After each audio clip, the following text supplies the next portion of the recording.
Bismillahirrahmanirrahim. Assalamualaikum warahmatullahi wabarakatuh. Selamat pagi dan salam sejahtera untuk kita semua. Apa kabar semuanya? Semoga dalam keadaan sehat dan semangat untuk mengikuti kegiatan pembelajaran pada pagi hari ini. Kembali lagi di pelajaran akuntansi pemerintah untuk kelas 11 akuntansi keuangan lembaga. Pada pertemuan sebelumnya, kita sudah membahas mengenai pencatatan keuangan pemerintah daerah. Namun, pembahasan itu belum selesai. Maka, hari ini kita akan melanjutkan kembali materi pencatatan keuangan pemerintah daerah.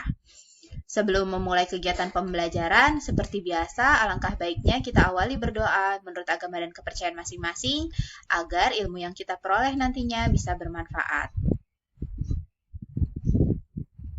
Pada pertemuan sebelumnya, kita sudah membahas beberapa submateri, yaitu istilah-istilah umum dalam pengelolaan keuangan daerah, lalu pencatatan pendapatan, pencatatan belanja, serta pencatatan pembiayaan.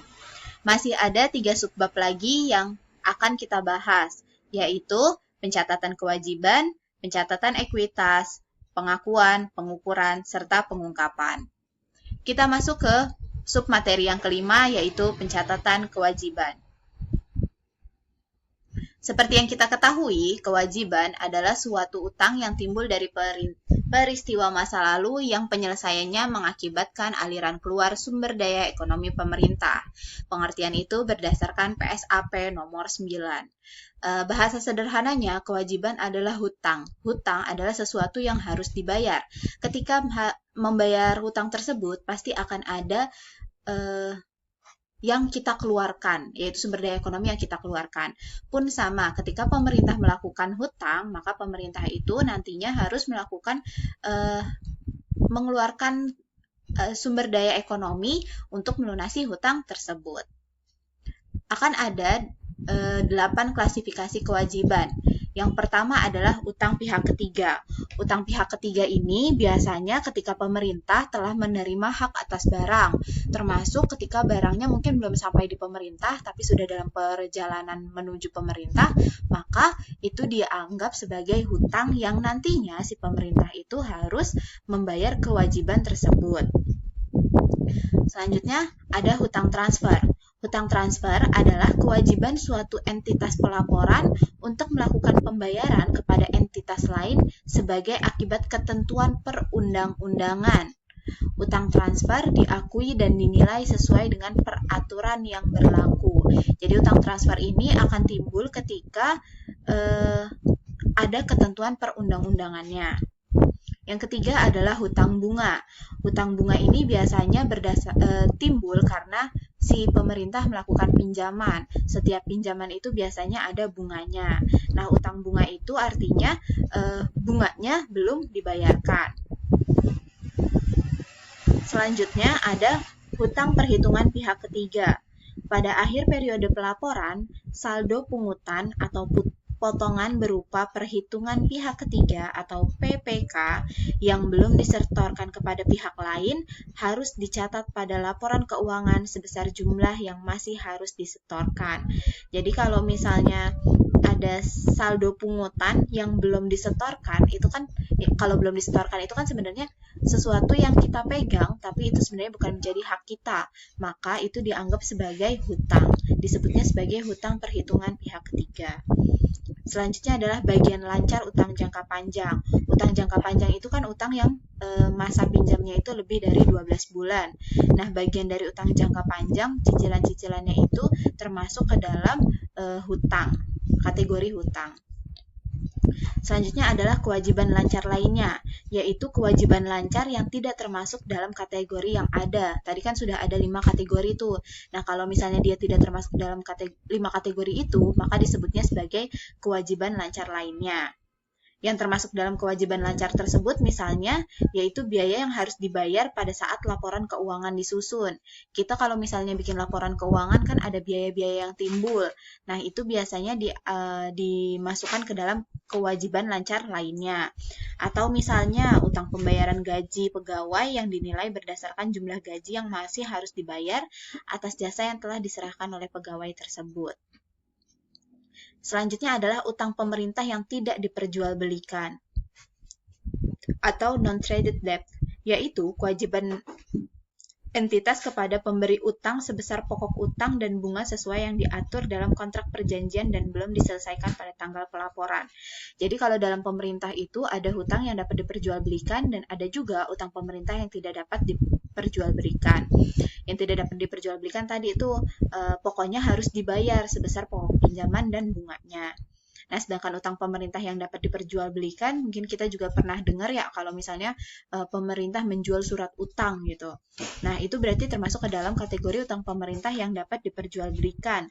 Atau ini adalah jasa sekuritas uang utang pemerintah yang dinilai berdasarkan nilai pari dengan memperhitungkan nilai diskonto atau premium sebelum diamortisasi. Diskonto atau premium itu kalau bahasa sederhananya sebenarnya keuntungan atau kerugian ketika menjual surat hutang tersebut. Selanjutnya, kita masuk ke yang keenam, yaitu pencatatan ekuitas. Ekuitas adalah kekayaan bersih pemerintah yang merupakan selisih antara aset dan kewajiban pemerintah pada tanggal pelaporan. Nah, pada bab sebelumnya, kalian juga sudah membuat salah satu contoh dari laporan perubahan ekuitas. Di dalam laporan perubahan ekuitas itu kita bisa melihat beberapa pos atau beberapa item yang digunakan untuk menyusun laporan perubahan ekuitas. Di antaranya adalah yang pertama, ekuitas awal, yaitu ekuitas yang berasal dari akhir tahun periode sebelumnya. Selanjutnya adalah surplus atau defisit LO, yaitu berdasarkan transaksi pada tahun berjalan. Selanjutnya adalah koreksi langsung. Koreksi langsung ini bisa berupa penambahan atau pengurangan ekuitas. Biasanya berasal dari dampak kumulatif yang disebabkan oleh perubahan kebijakan akuntansi dan koreksi kesalahan mendasar. Misalnya, kesalahan mendasar dari persediaan yang terjadi pada periode sebelumnya, atau perubahan nilai aset tetap karena revaluasi aset tetap. Revaluasi ini adalah penghitungan kembali nilai aset tetap. Misalnya, pemerintah itu punya, yang sederhana deh, punya mobil. Mobil itu kan termasuk kategori aset tetap, kendaraan ya. Nah, misalnya mobilnya dulu harganya 100 juta, terus dihitung 80 juta, tapi setelah dilakukan amortisasi, ternyata nilainya adalah 78 juta. Nah, itu kan berarti akan mempengaruhi nilai dari ekuitas. Selanjutnya adalah ekuitas akhir. Nah, ekuitas akhir ini adalah hasil penjumlahan antara ekuitas awal dengan surplus atau defisit LO dan adanya koreksi langsung. Selanjutnya ada juga yaitu ekuitas SAL, saldo anggaran lebih. Pada latihan-latihan sebelumnya juga istilah SAL ini sering muncul dalam pembuatan jurnal. Sebenarnya SAL itu apa sih? Ekuitas SAL ini digunakan untuk mencatat akun perantara dalam rangka menyusun laporan realisasi anggaran. Makanya ketika membuat jurnal, dia itu hanya muncul di laporan jurnal LRA dan laporan perubahan SAL yang mencakup estimasi pendapatan, estimasi penerimaan pembiayaan, apresiasi belanja, apresiasi pengeluaran pembiayaan, dan estimasi perubahan SAL serta surplus atau defisit LRA. Secara sederhana adalah biasanya ekuitas SAL ini munculnya ya hanya ketika berkaitan dengan kas masuk ataupun kas keluar. Kita masuk ke submateri yang terakhir, yaitu pengakuan, pengukuran, dan pengungkapan. Di sini terdapat 5 pengakuan dan pengukuran, mulai dari pendapatan LRA, pendapatan LO, pengukuran belanja, pengakuan dan pengukuran pembiayaan, serta pengakuan dan pengukuran kewajiban. Kita akan membahasnya satu persatu, karena masing-masing dari akun ini memiliki pengakuan dan cara pengukuran yang berbeda. Kita mulai dari yang pertama, yaitu pengukuran pendapatan LRA. Pengakuan pendapatan LRA yang pertama diakui ketika diterima di kas umum daerah, atau diterima oleh SKPD, atau yang terakhir diterima entitas lain di luar pemerintah daerah, tapi atas nama badan usaha daerah. Jadi kalau pendapatan seperti yang kita ketahui juga ya, pendapatan LRA ini intinya adalah ketika pemerintah benar-benar menerima sejumlah kas. Kasnya bisa diterima oleh kas umum daerah, SKPD, ataupun entitas lainnya yang penting atas nama badan usaha daerah. Lalu pengukurannya bagaimana? Pengukurannya yang pertama, akuntansi pendapatan LRA ini menggunakan asas bruto. Asas bruto itu apa sih?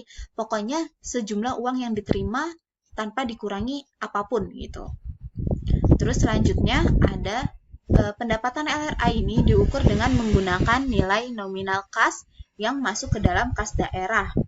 Ya pokoknya sejumlah uang yang tadi masuk ke dalam kas daerah tanpa dikurangkan atau dikompensasikan dengan belanja yang dikeluarkan untuk memperoleh pendapatan tersebut. Ketika kita akan mendapatkan sebuah pendapatan, tentu ada pengorbanan yang kita lakukan. Nah, pengorbanan itu mungkin mengeluarkan sejumlah kas gitu. Tapi kalau misalnya di pengukuran pendapatan LRA, hal tersebut tidak diperhitungkan. Yang ketiga adalah dalam hal besaran pengurangan terhadap pendapatan LRA bruto bersifat variabel dan tidak dapat dianggarkan terlebih dahulu karena prosesnya belum selesai. Maka asas bruto dapat dikecualikan. Nah, pengecualian asas bruto ini terjadi jika penerimaan kas dari pendapatan tersebut lebih mencerminkan aktivitas pihak lain daripada pemerintah daerah, atau penerimaan kas tersebut berasal dari transaksi yang perputarannya cepat, volume transaksinya banyak, dan jangka waktunya singkat. Selanjutnya adalah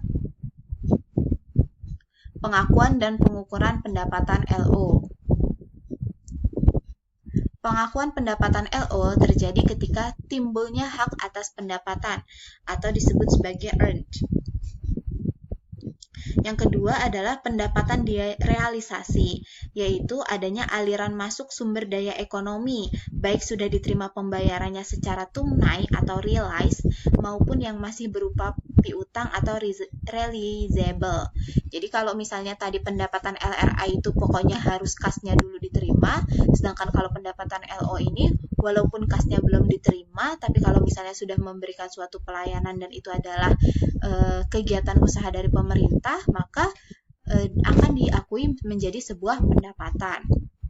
Sedangkan pengukuran untuk pendapatan LO, yang pertama adalah pendapatan LO non pertukaran diukur sebagai aset yang diperoleh dari transaksi non pertukaran pada saat perolehan tersebut diukur dengan nilai wajar. Sedangkan kalau pendapatan LO dari transaksi pertukaran diukur dengan menggunakan harga sebenarnya atau actual price yang telah diterima ataupun menjadi tagihan sesuai dengan perjanjian yang telah membentuk suatu harga. Pendapatan LO dari transaksi pertukaran harus diakui pada saat barang atau jasa diserahkan kepada masyarakat ataupun entitas pemerintah lainnya dengan harga ketentuan yang dapat diukur secara andal. Selanjutnya adalah pengakuan dan pengukuran belanja. Pengakuan belanja diakui pada saat terjadinya pengeluaran dari rekening kas umum daerah. Lalu, khusus untuk pengeluaran melalui bendahara pengeluaran, pengakuan terjadi pada saat pertanggungjawaban atas pengeluaran tersebut disahkan oleh pengguna anggaran. Sedangkan untuk pengukurannya, akuntansi belanja dilaksanakan berdasarkan asas bruto dan tercantum dalam dokumen pengeluaran yang sah.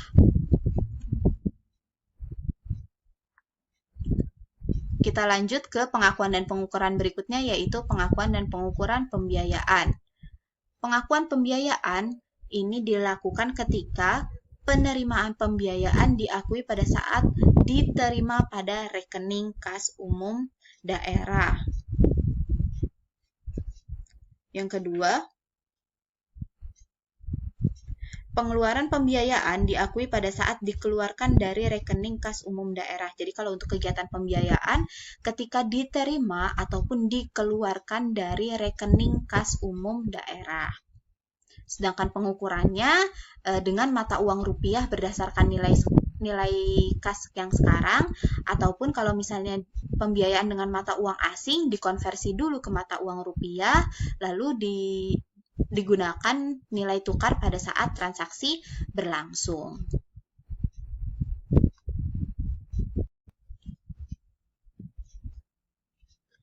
Selanjutnya kita masuk ke pengakuan dan pengukuran yang terakhir, yaitu pengakuan dan pengukuran kewajiban. Kewajiban diakui jika besar kemungkinan bahwa pengeluaran sumber daya ekonomi akan dilakukan untuk menyelesaikan kewajiban yang ada sampai pelaporan. Kewajiban diakui pada saat dana pinjaman diterima atau dikeluarkan oleh kreditur sesuai dengan kesepakatan atau saat kewajiban timbul. Untuk pengukurannya, kewajiban dicatat sebesar nilai nominal yang tertera pada surat hutang pemerintah. Jadi kalau pemerintah melakukan hutang itu, pasti ada suratnya. Nah, diukurnya ya berdasarkan yang tertera dalam surat hutang tersebut. Yang kedua, kewajiban dalam mata uang asing dijabarkan dan dinyatakan dalam mata uang rupiah. Ya, demikian tadi adalah pembahasan materi yang mengenai pencatatan keuangan pemerintah daerah untuk bagian yang kedua. Silahkan disimak dengan baik, mungkin materinya agak sedikit lebih banyak. Jika ada pertanyaan, bisa tuliskan di grup WhatsApp ataupun di Google Classroom. Demikian untuk materi bab ini pada pertemuan kali ini. Semoga bisa difahami dengan baik. Kurang lebihnya mohon maaf, dan jangan lupa hari ini ada penugasan yang bisa kalian cek di Google Classroom masing-masing. Terima kasih. Wassalamualaikum warahmatullahi wabarakatuh. Selamat melanjutkan kegiatan pembelajaran.